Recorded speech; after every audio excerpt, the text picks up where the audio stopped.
Assalamualaikum warahmatullahi wabarakatuh. Perkenalkan, nama saya Rifki Nugraha dari Penjas 5A absen 25 NIM 18.01984.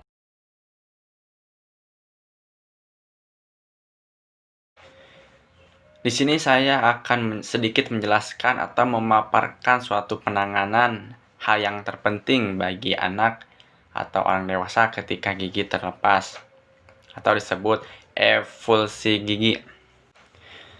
Gigi copot atau avulsi gigi didefinisikan sebagai terlepasnya gigi dari soket pada gusi. Avulsi gigi permanen sering disebabkan oleh kecelakaan atau trauma dan sering terjadi pada anak usia 7 atau 9 tahun. Penanganan langsung sangatlah penting, terutama dalam 30 menit pertama untuk penyelamatan gigi yang copot. Dan gigi copot atau avulsi gigi.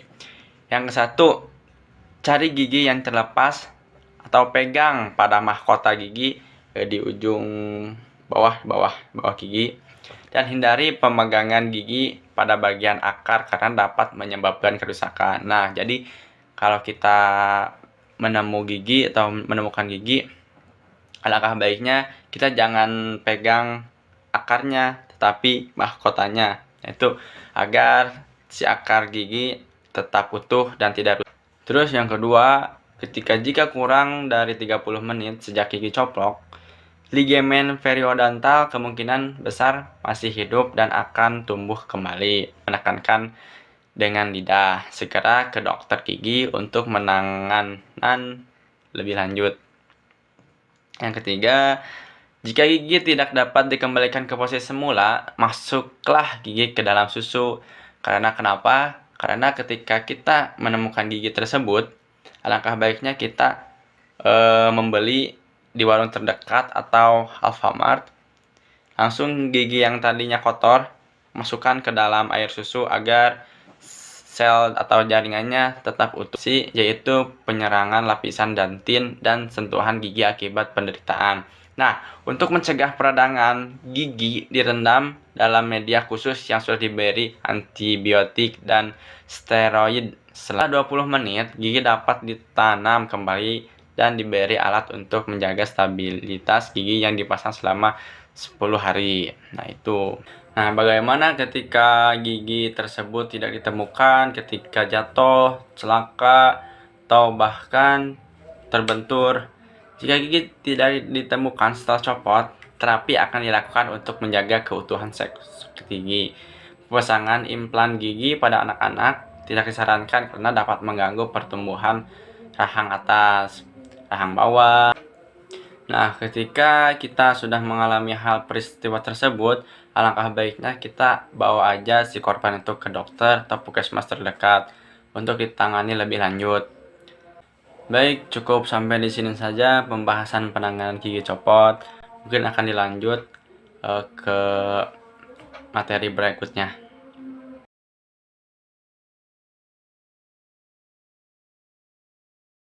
Nah, baik, lanjut ke materi yang kedua, yaitu pertolongan pada asma.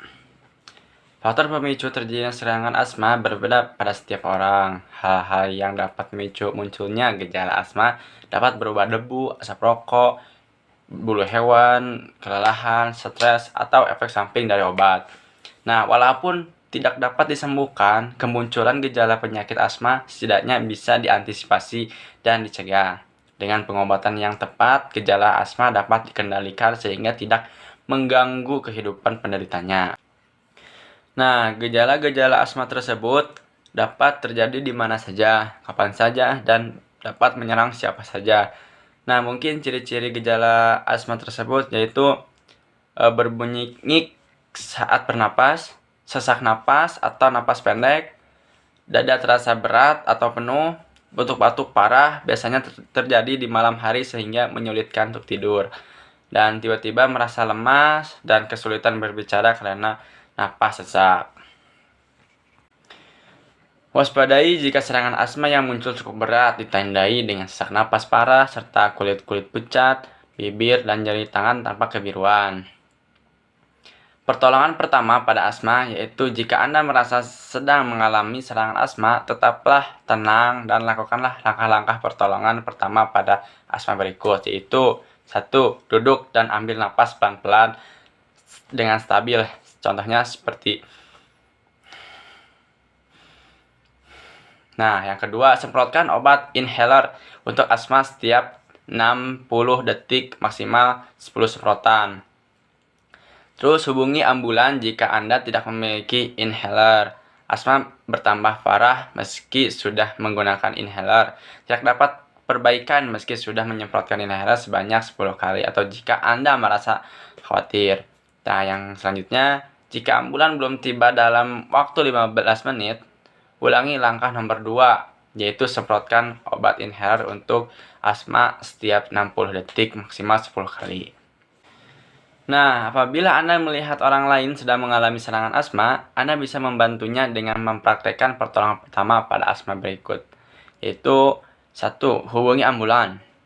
2. Bantu orang tersebut untuk duduk tegak dan nyaman sambil mengelonjarkan pakaiannya agar tidak sesak. Terus, jauhkan penderitaan asma yang sedang kumat dari kemungkinan pecetusnya seperti debu, udara dingin, atau hewan peliharaan. Yang ketiga, jika orang tersebut memiliki obat asma seperti inhaler, bantu dia untuk menggunakannya. Jika dia tidak punya inhaler, gunakan inhaler yang ada pada kotak P3K.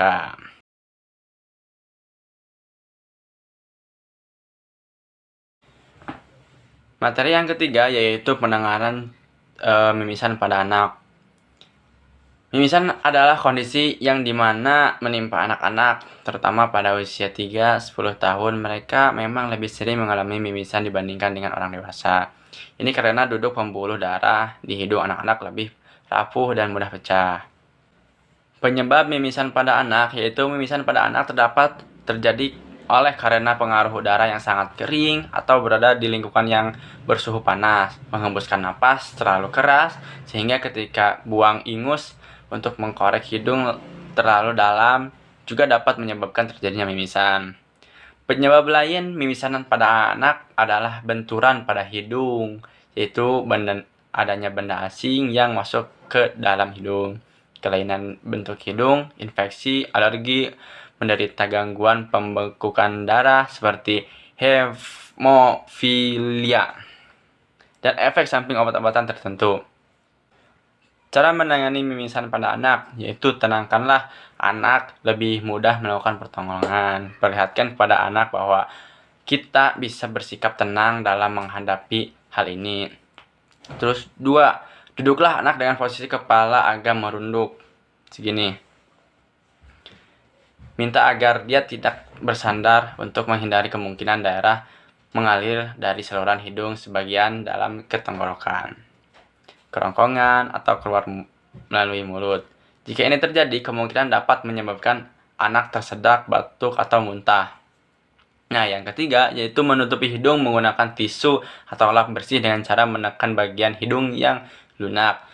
Tetapi hindari masukkan tisu atau lap ke lubang hidung. Jadi jangan memasukkan tisu atau lap ke lubang hidung. Cukup disimpan aja, tekan. Dan tekan bagian hidung yang lunak tersebut selama sekitar 10 menit dengan kekuatan tekanan yang stabil lah. Ada juga biar bisa kompres dingin pada pangkal hidung saat menekan hidung yang mimisan. Setelah 10 menit, pastikan apakah pendarahan sudah berhenti atau belum. Nah, yang terakhir, jika pendarahan belum terhenti, ulangi langkah tersebut. Nah, mungkin itu yang saya bisa sampaikan. Maaf bila masih ada kekurangan atau masih ngawur. Sekian dan terima kasih. Wassalamualaikum warahmatullahi wabarakatuh.